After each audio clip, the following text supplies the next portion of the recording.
Building influence is something anyone can learn. It's an investment you can make in yourself, and it can hold the keys to achieving your dreams and having the life and impact you want to have. I'm Laura Cox Kaplan.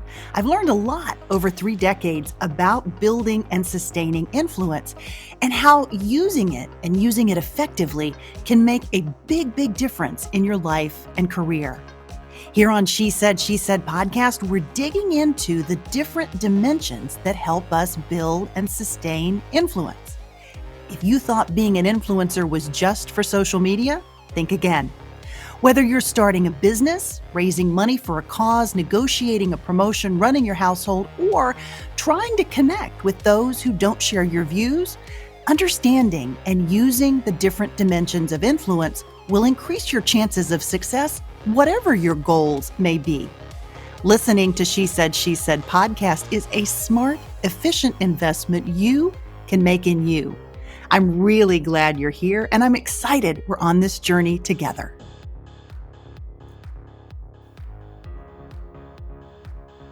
Hey friend, welcome to She Said podcast. I am really glad to have you here, and I am very excited to be rolling out this new season of the podcast. We actually rolled out our first episode of this season last week in episode 260, and I talked a little bit about some of my favorite tips for navigating post-vacation overwhelm, or when you're coming back to work after a break. And I share 8 of my favorite tips, and I've been receiving a lot of great feedback on that episode and great suggestions that you guys have for how you navigate getting back into work and going back to school and all those great things. So thank you for that. This week, though, I have a very special episode and a very special guest. We're going to be talking about failure. Now, on an intellectual level, we already know that we learn more from our failures than from our successes, right? But that doesn't always make navigating failure easy. And it also doesn't mean that all failure is created equal. So, how can we learn to better understand which failures will make us better risk takers and will lead to more innovation and creative solutions versus those failures that actually cause more harm than good? This week's guest is going to help us dive into this topic. She is award-winning Harvard Business School professor of management and leadership, Amy Edmondson. Now, Amy is world-renowned for her research and thought leadership on psychological safety and its impact on organizational culture. She has been named by Thinkers 50 as the #1 management thinker in the world. And her TED Talk on how to turn a group of strangers into a team has been viewed more than 3 million times. Now, I first met Amy when I participated in an executive education program at Harvard Business School back, about a decade ago. I loved her then and thought she was so brilliant and have followed her career and her work ever since. And I am really excited to share her with you today. We are going to be diving in specifically to Amy's new book. That's the topic of the conversation today. It is called The Right Kind of Wrong: The Science of Failing Well. I had a chance to read the book over the course of the summer. It's actually coming out this next week on September 5th. And it is truly fantastic and will give you a lot to think about and unpack as you think about failure. In the book, she charts a lot of new ground related to understanding failure in the context of psychological safety and why that really matters in helping us actually maximize the value that we get from risk-taking and failures. Her contributions in this space are literally second to none. Now, before we jump into the conversation with Amy, I want to just highlight a few things that we're going to cover, a few things that you'll learn specifically from the conversation. We talk about how understanding the different types of failure and why is so key to innovation, but also to helping us truly thrive in life. Because let's face it, failure goes with the territory, right? So understanding the different types of failures and how to navigate that is incredibly helpful. We also talk about the role of psychological safety, Amy's true expertise, and the role that it plays in creating the conditions for the right kinds of failure, as she talks about in the book. We talk about the best way to deal with fear, which of course tends to ride shotgun with failure. We talk about how failure can be a differentiator, and I get Amy's advice for how to think about that. We talk about failure in the context of parenting and psychological safety in the home. We talk about the role of shame, and we also talk about Amy's career pivot story and her advice for knowing when to persist versus when to pivot. Friend, so many great topics in this episode. I am really excited for you to hear it. So here is this week's conversation with Professor Amy Edmondson. Amy, welcome to She Said, She Said. Laura, thank you for having me. Well, I'm delighted to have you. I am really excited about this book. This topic of failure presents a lot of confusion to people. We get mixed messages from fail fast and break things to failure is not an option. Let's start this conversation by talking about what we get wrong about failure. Well, you're absolutely right, Laura. There are these two camps, right? There's two sort of divisions in this whole terrain. And one is the kind of Silicon Valley, what I call happy talk about fail fast, fail often. And the other is the I'm sorry, I live in the real world, failure is not an option camp. And the truth is they're both right and they're both wrong, and context matters.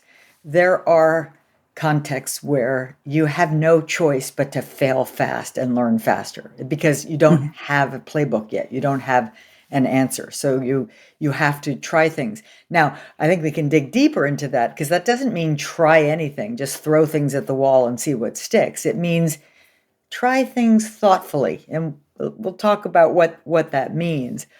But of course, when you're especially in familiar territory, and when there are high stakes, and when there is a formula to follow to get the result you seek, please follow it and follow it carefully, right? So indeed, I think all of our job is to prevent preventable failures in our lives and in our workplaces, right? Yeah. But there's a whole sort of area of things that can't be prevented, and where, easier way to say this, where experimentation is necessary. Yeah. To pull a line from your fabulous new book that we're going to talk about in depth, we oftentimes fail at failure. And I want you to dig into what that really means. Why is it that we get it so wrong and that we're not able to maximize what we can learn from it? We know that we learn more from failure than we do from success. So how do we get this wrong? First, let me describe, I think, the two ways that we fail at failure. And one is to fail to be cautious and careful in territories where there's a lot at stake and known solutions for delivering certain results. And the other is to fail to be playful and experimental in new territory where there's so much we can learn if we're willing to take the risks of possibly being wrong, maybe even probably being wrong. So, neither of those outcomes is great. Most of us are doing both of those at various times, being overly cautious when we shouldn't be and being not cautious enough when we should be. And part of the challenge here, and part of the reason we fail at failure is that it's such a fraught issue for us fallible human beings. We don't like to fail. We have a natural instinctive aversion to failure. We particularly don't like our own failures. We don't want to look at them. It's emotionally painful. We also very much care, and probably never has this been more acutely true than today, what others think of us, right? And now there's just so many ways to be seen. There's social media, there's just the various ways in which we have larger audiences, more people judging us, and people don't want to be seen as failing. They want to be seen as succeeding naturally, right? There's nothing unusual or unexpected about that. But that natural concern then leads us to a kind of risk aversion and a private, loneliness and concern about failing that is unnecessarily heavy. Yeah. Yeah. How can we get really out in front of that? I mean, I know a big bulk of your work is focused on this idea of psychological safety and creating an environment where you feel safe, right? And feeling safe obviously helps you get more comfortable with this idea of failure. But how do we do that? What's the trick? Or if you're going to leave this audience with Yeah. some advice for how she should be thinking about this, how should she approach this so that she begins to think about failure maybe differently? Well, let's talk briefly about psychological safety. So indeed it is about feeling safe, but it's not about feeling comfortable, right? Mm, Feeling safe is actually better thought of as safe from danger, right? So that, mm, if you have psychological safety, let's say in a workplace or in a family, it means you believe you can speak up about what's on your mind, about what you observe or disagree with or need help with without being rejected from that group, right? You believe that you don't believe it's easy or effortless to do this, but you do believe it's safe, right? It won't lead to danger. It won't lead to bad outcomes that you can't live with. So I think it's really important to not leave people with the impression that psychological safety is a kind of cozy, comfortable state. In a very real way, it's more of a learning state, more of an alive, adrenaline fueled state of curiosity and learning. And one of the things we have to learn from, and one of the things we have to experience is failure, because we live in a volatile, uncertain, complex world, right? Things will go wrong. I can guarantee you that. The only real question is how will you navigate them? How will you respond to them? Will it be a learning oriented, productive response, or will it be an allergic, fight or flight, generally flight nowadays, where you just shut down and don't want to look at it? And I would argue that the former is so much more enabling and empowering than the latter. yeah. Fear plays a big role here too. And sort of understanding the difference between what you just said about discomfort, right? That this is not a comfortable, never going to be a comfortable feeling for the vast majority of us. If you're normal, Yeah. failing is not going to be something that's fun, right? No. Even though you can learn from it, right? So talk about maybe how you get a handle on fear. Yeah. I think you take a look at it and you make it discussable. You just say, "Yep, I feel fear. That's normal. That's natural. Guess what? My colleagues feel it too, right?" And so, if you're the first one in a team to say, "Wow, this is really anxiety provoking," you are giving a gift to your colleagues, right? Because you're basically just naming what's in everybody's minds or most people's minds anyway. And once you make it discussable, it totally robs it of its power. It robs it of its ability to kind of narrow your ability to think and, constrain that paralyzing effect of fear that's so well understood. And once it's shared, shared fear is just not as challenging as private fear. Yeah, yeah. How about this notion of, a lot of advice within the career space focuses on using your failures as a differentiator. Like, what did you do when you failed? Creating maybe failure resumes and things like that, which can be really helpful. Maybe share your thoughts on the value or not of whether it makes sense to do that and how we should go about sharing our failures and talking about them. It's not a simple yes or no, as you intuited with your question.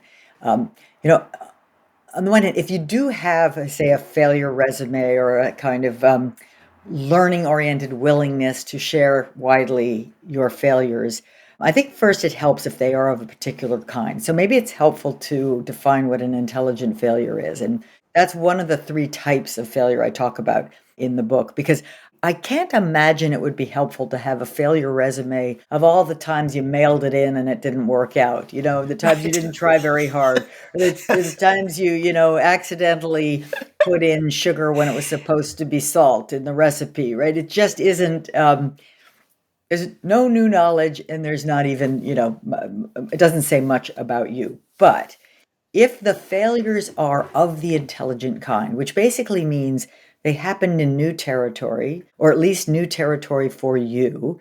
Let's say you joined a local hockey team and you really haven't played it before. You know how to ice skate, but you haven't played ice hockey. That's new for you, and you can and should expect some failures. Right? So it's new territory. It's in pursuit of a goal, maybe to join a team or to get more exercise. It's legitimate that you're trying this new thing. And it's you've done your homework. You've thought about why this might be a good use of my time or a good use of our resources.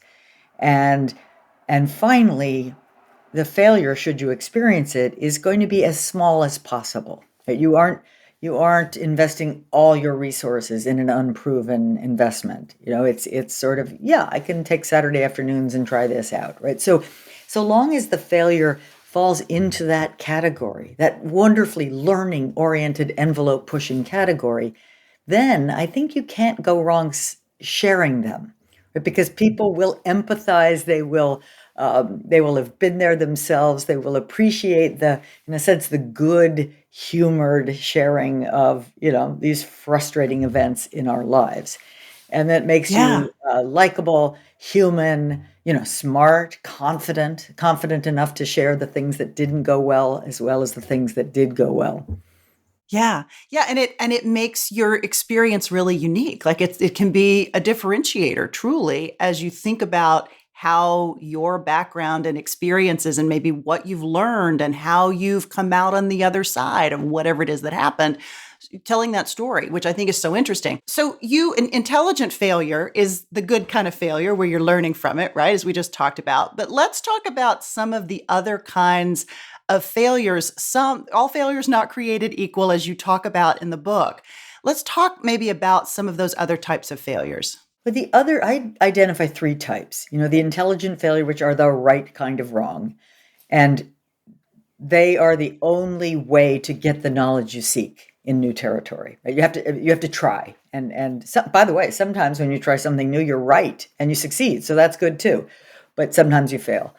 And the other two kinds, I call them basic and complex. And basic means a single cause failure. Right? You made a single error. You took a left turn when you were supposed to take a right, and you ended up at the wrong destination or late for your meeting.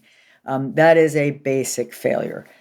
And complex failures are multi-causal. They are the kinds of things that go wrong when multiple factors line up in just the wrong way. That any one of those factors wouldn't have caused the failure on its own. It was just that unfortunate confluence of factors, that can lead to anything from a global supply chain breakdown during a pandemic, to a patient getting the wrong medication in a hospital ward. Right. You talk about you use make great use of case studies in this book. I know you do in the classroom as well. I've been the lucky beneficiary to spend some time in your classroom number of years ago, about a decade ago, which was really, really wonderful. But it brings to life so much of this content, including the case studies that you talk about, the stories that you tell about Boeing and what happened in that situation. Now, that would be considered a complex failure. And I'm, of course, talking about the tragic, two tragic airline crashes of 737s, Lion Air, and I actually can't remember the other one from the book. But maybe talk a little bit about that particular example. Yes, so that is the ultimate or an ultimate complex failure.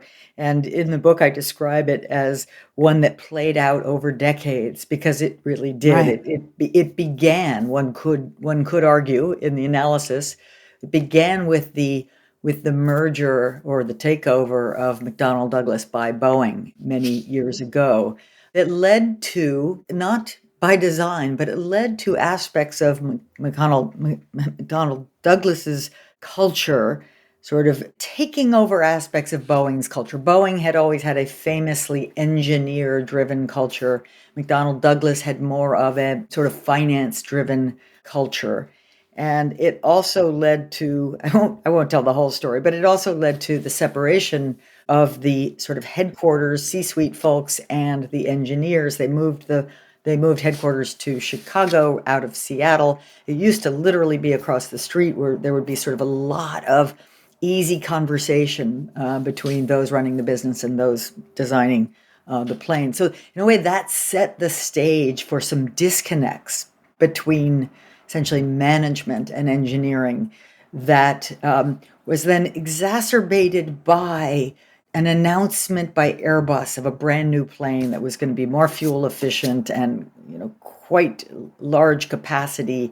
And suddenly, and Boeing was caught unawares by this announcement, and the development of a brand new plane from scratch takes way too long to actually compete. So they thought, we'll take our 737 and we will stretch it, hence the 737 MAX, and that changes the aerodynamics. So, long story short, we'll develop some software to alter that. But then, meanwhile, the regulators say if you have a sufficiently different kind of craft, you have to require training, and if you require training, your customers are unhappy because that's unproductive time. Your customers being airlines, not passengers. And so, I could, if I told the full and complete story, you would probably easily be able to identify, 10 or 12 or 15 factors that contributed to these tragic accidents. And in a way, like many complex failures, all you have to do is take one or two of those pieces of the story out, and this wouldn't happen, right? And so that's the complexity of complex failures, is that there's so many causes, and it makes us scared because, well, how do you ever, fix all of those? But the silver lining is you don't have to fix all of them. You only have to catch and correct one or two of them, and then Yeah. the failure doesn't happen. But that takes vigilance and conversations and psychological safety, all of which was notably missing in this particular era at Boeing. Yeah, it makes for just a really fascinating case study when you think about this topic of failure, these multifaceted, the decisions that didn't happen, the checks and balances that didn't happen, just one on top of the other, on top of the other. So it's very, very interesting. Let's maybe pivot a bit, because I have a lot of our listeners are parents, and they're thinking about this maybe in the context of how should they think about this notion of failure and failing well in the context of raising children? Oh, such a good question. And I think the short answer is, do not deprive your children of the opportunity to fail well, right? And of course, again, that means no, this isn't about allowing them to be sloppy or to chase their ball out into traffic when it goes off the yard. Um, those are the kinds of preventable failures you should be on top of and help them learn to be on top of as well. But failures in new territory, and for kids, almost all territory is new territory, are absolutely essential to their growth and character development, and also to their failure muscles, right? Their ability to sort of be resilient human beings who can withstand the small setbacks of disappointments that happen, professionally and personally. And it is so tempting as a parent. I know, because I have two sons, to want to get out ahead of it, and Right. to kind of be that snowplow that makes the ground absolutely flat so that they don't have to experience any suffering or pain, because you love them and you don't want them to, but you're not doing them a service at all. So, in the book, I write about my own sort of almost stumble on that, where I had many stumbles as a parent, but my almost stumble where my 16-year-old son came home and said he was going to take a summer job selling solar panels door to door, right? And my heart sank, because this 16-year-old, first of all, straight A student, amazing kid, an introvert, I have to say. So he's had he's a good athlete. He's had a lot of success academically and in sports. And door to door sales is like famously full of failure. And solar panels, like that could even be more than the usual failure. That could be, people's rage at, how dare you come and talk to us about solar energy, right? So I'm thinking, I gotta stop this, right? But of course I couldn't and didn't. I think he had already said yes, so you can't stop that. And he had a great summer, right? He obviously experienced a lot of rejection, but that didn't kill him by any stretch. And he was really proud of the few sales that he did make. What a great experience! And by the way, he now today is an engineer in the sustainable energy space. Yeah. Maybe talk about a little bit about we started the conversation talking about your background in psychological safety. And I'm so fascinated by, we apply this in the workplace, making people feel like they can take risks and not be, they'll be held accountable, of course, but they will Yeah. still be supportive if a mistake happens or if things don't work out exactly. The same thing is true, obviously, in your own household. And you're talking about, your son taking the risk and taking a job that seemed, wow, pretty challenging on many, many levels, right? Maybe talk about how we create that same psychological safety at home and in these other contexts that we operate in. Yeah, I mean, I think the most important thing that families can do and parents can do is create psychological safety within the family for learning, right? So, and that really means that what children understand is that their voice is welcome, and especially as they get to be teenagers, and they may be in a situation where they're uncomfortable, want an immediate ride home. They know that when they call maybe 1 in the morning and they ask for that ride, they get it, no questions asked. It won't be, well, how the heck did you find yourself in that situation and where was your judgment? Like, we may do some careful coaching later, but that immediate response will always be, thank you so much for calling, right? It's the psychological safety for the learning to happen here, because of what's at stake. Yeah, absolutely.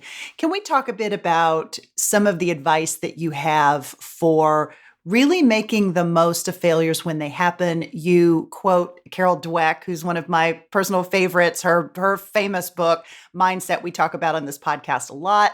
That's one component, but maybe let's dig into that a bit more as to what you do when you've had a failure of one of these varieties. God forbid it's the complex kind, and hopefully it's the intelligent kind. But when that happens, let's talk about the aftermath and some coaching that you can give our listeners as we think about how to recover from failure. So, first of all, I think it's really important that you point out that you can learn from all three kinds of failure. Just because there's sort of one good kind and two not so good kinds, all of them offer us rich lessons. We can Mm, we can learn from all of them and we must learn from all of them. The key question, the doorway through which you walk to do the learning from failure is what happened. Not what your instinct is telling you, which is who did it, or who's to blame. It's what happened. And that is a kind of scientific question, right? It's a cool, dispassionate question that says, let's understand the events as they unfolded. And that story, and by the way, the human brain is very much geared to value stories and to remember stories. So that getting that story out is really important for the memorability and for the learning. And in that story, there will be many things that were just fine as they unfolded. And then, a couple of places where, oh, that's interesting. Like maybe we could have done that better or done that differently. And that's where the learning comes. And if it's memorable, it really will affect and shape your future behavior in similar situations. yeah. It can be hard to be honest with ourselves, right? Oh, That self-awareness is it sounds great, right? We can get out our journals and we can write about it and what we learned, but at the same time, being honest with ourselves can be really, really hard. So maybe advice for how to hold yourself more accountable when it can be really hard and emotional. It can be very emotional and Yeah. scary to do that. So maybe talk about Abs some advice for how you. Yeah, absolutely. In fact, first I want to say what accountable means. I think so many of us, especially when, from our career experiences, when we hear the phrase held accountable, it's instant freeze. It's an instant scary term because it usually just is almost code for punishment.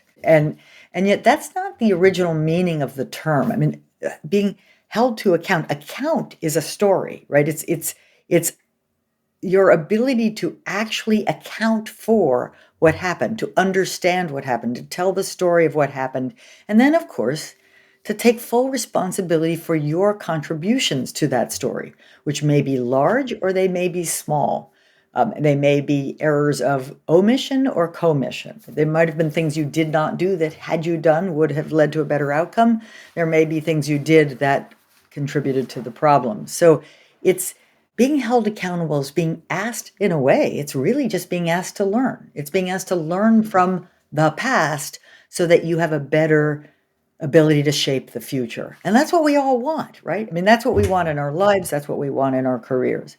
We want to shape the future, and we cannot do it if we're unwilling to kind of glean those little treasures from the past. Yeah. Shame can play a role here. I know you quote Brene Brown in the book as well, and her terrific work that she's done on shame and vulnerability. Maybe talk about how we can put that into context and make sure that we're at least aware of the fact that shame can play a role and can really color our ability to learn. No one has done more to help us with this very human and very painful issue of shame than Brene Brown, right? So I do write a little bit, don't do it justice, but a little bit about her work in the book because shame is such a powerful force in the study of failure and in our ability to kind of confront failure. But I think very much like Brene Brown, I point out that we are all vulnerable. That's a fact, right? The only thing that's not a fact is whether you acknowledge it to yourself and others, right? It's just by virtue of being a human being on this planet, you're vulnerable. You're vulnerable to uncertainty. You're vulnerable to things outside your control. It's okay, right? I mean, that's our reality, and it both makes us human and also makes us more like each other than unlike each other. So it's something that in a way could be a source of connectedness and bonding among us. But I think the way you drive shame out of the equation is and the emotion, the acute emotion that comes with it, is that you let cooler heads prevail, right? You Mm. do your very best to cognitively unpack. Again, it's that question, what happened? To to cognitively unpack the facts, if you will. And the facts don't come with emotion. They trigger emotion, but we can also look at them more dispassionately and say, okay, that happened. Our instant reaction is, oh, that was awful, or I'm going to die, or I'm, never going to have friends again, or whatever it is. When the reality is, oh, that happened. It was inconvenient, right? Or it was disappointing, right? So first cool it down, if you will, and then do your best. The whole theme of the self-awareness chapter is to choose learning over knowing. And that's really Carol Dweck's mindset. It's to recognize our tendency to think we see reality in all its glory, when in fact we only see a biased and limited view of reality shaped by our own backgrounds, right? And then to sort of say, okay, I'm going to choose curiosity rather than wishing desperately to be right, and I'm going to insist on being right. No, I'm going to insist on learning more so that I can do better next time. Yeah, yeah. And maybe getting outside feedback, people who really know you, who you really trust, who are able to help you see aspects of yourself that may be hard for you because of all the reasons that you just said, the emotion, the fear, the shame, all those things can make it hard for us to see ourselves clearly. Exactly right. Learning from failure is a team sport more often than not, right? And we need Yeah. to when you ask that question, what happened? it will be rare, unless it's something just all in your own world, that you have a full answer to that question. You've got to invite other perspectives in to understand really what happened. Yeah, yeah, absolutely. Maybe let's talk a little bit about your story and your journey and how you came to this work. I'm really fascinated by your background and how you've ended up here and how you became, you are the expert on psychological safety and in the management and leadership capacity. And you've been published numerous times over, including this fabulous latest book. But let's talk about how you got here. Was this something that was always interesting to you?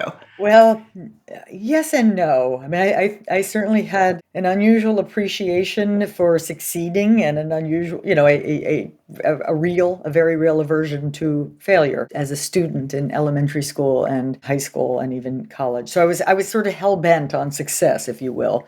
But that's not a formula for success by any stretch. And by the time I got out of college, I was pretty like unsure. I knew I wanted to matter. I knew I wanted to make a difference, but I was really ill-equipped to do that very well.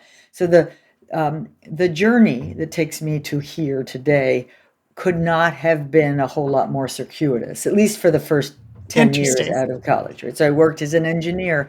I really enjoyed it and realized I was more passionate about people and how, the projects that I was a part of, it's like the people side of it that kind of made them work or not work. And I wanted to understand that better, but I didn't have a language for how you do that.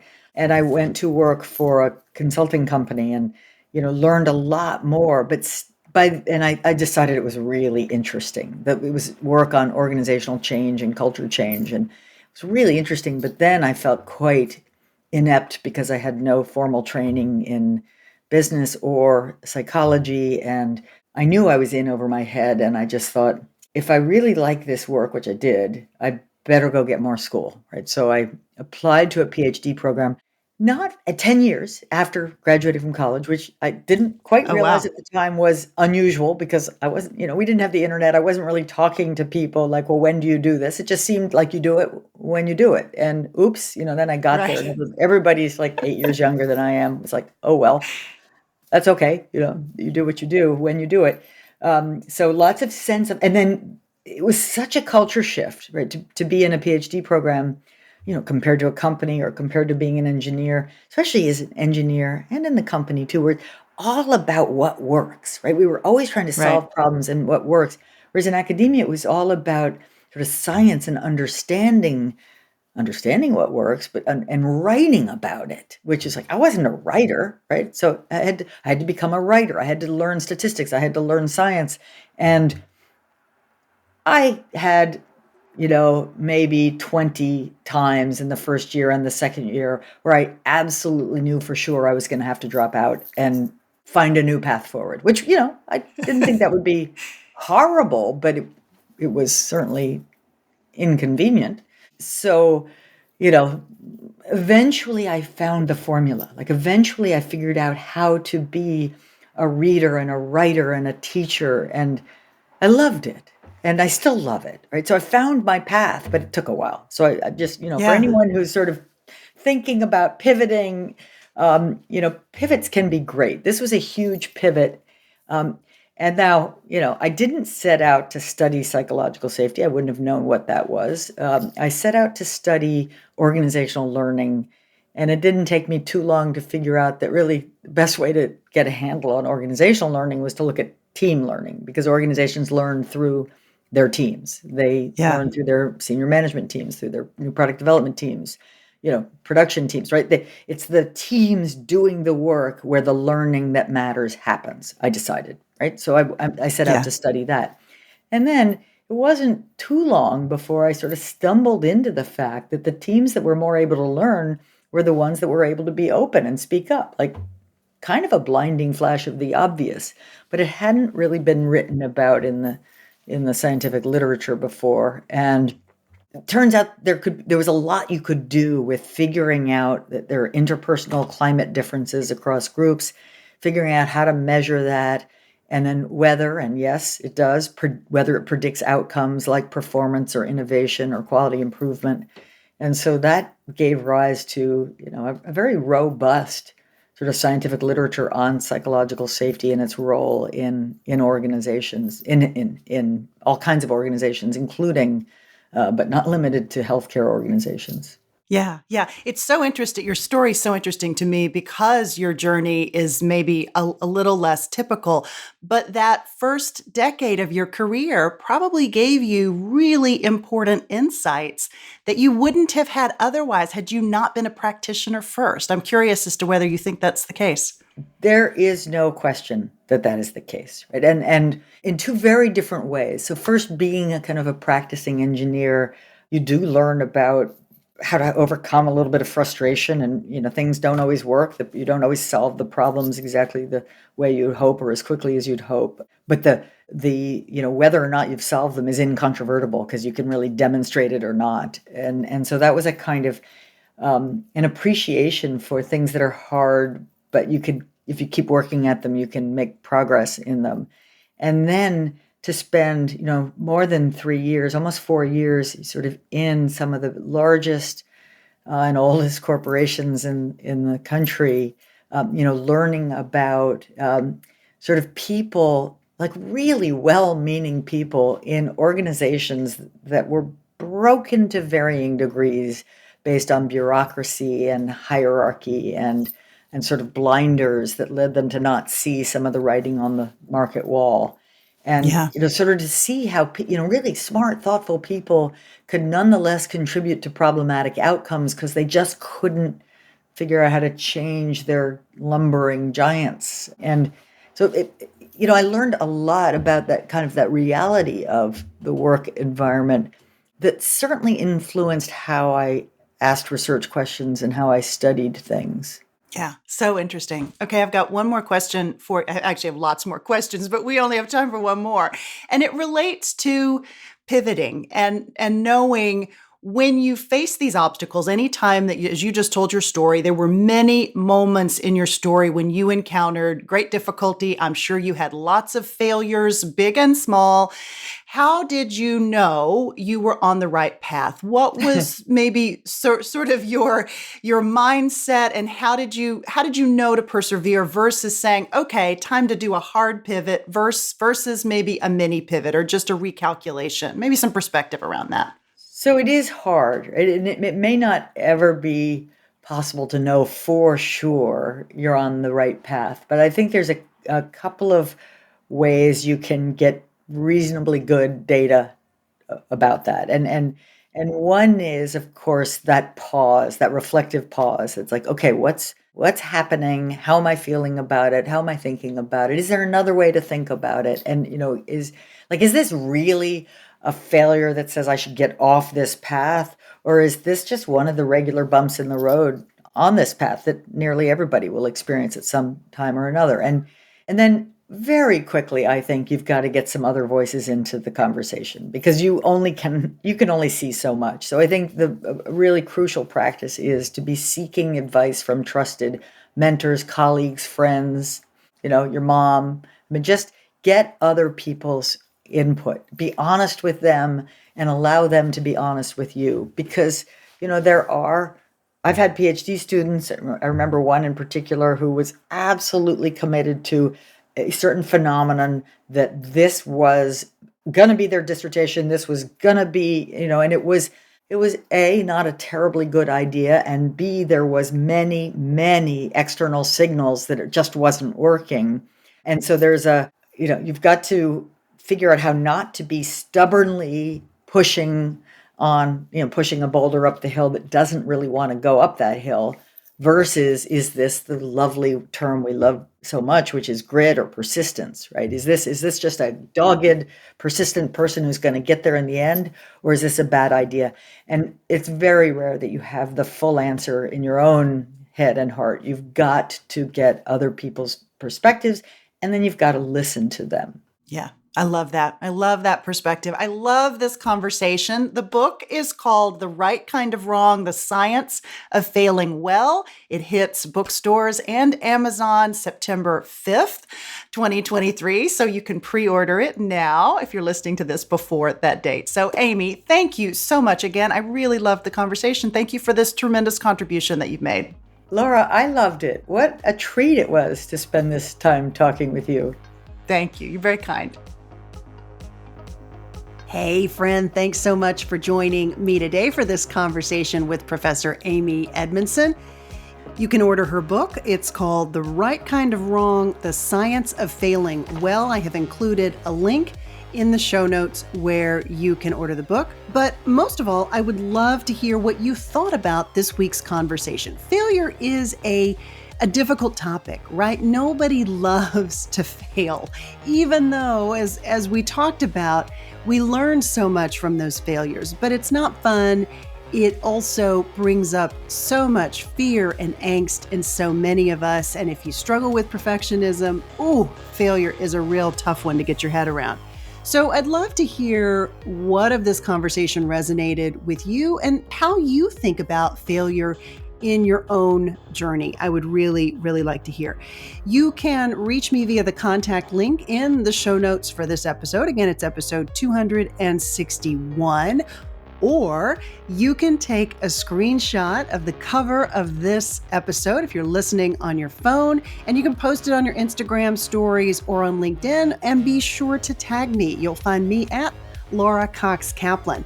In the meantime, friend, thanks so much for being here. I really appreciate it. As we roll out additional new content this season, be sure to let me know about other topics that you would be interested in and which episode topics are really resonating most with you. In the meantime, thanks so much for listening, and I'll talk to you again next week. And remember, She Said, She Said podcast is a weekly production of She Said, She Said Media.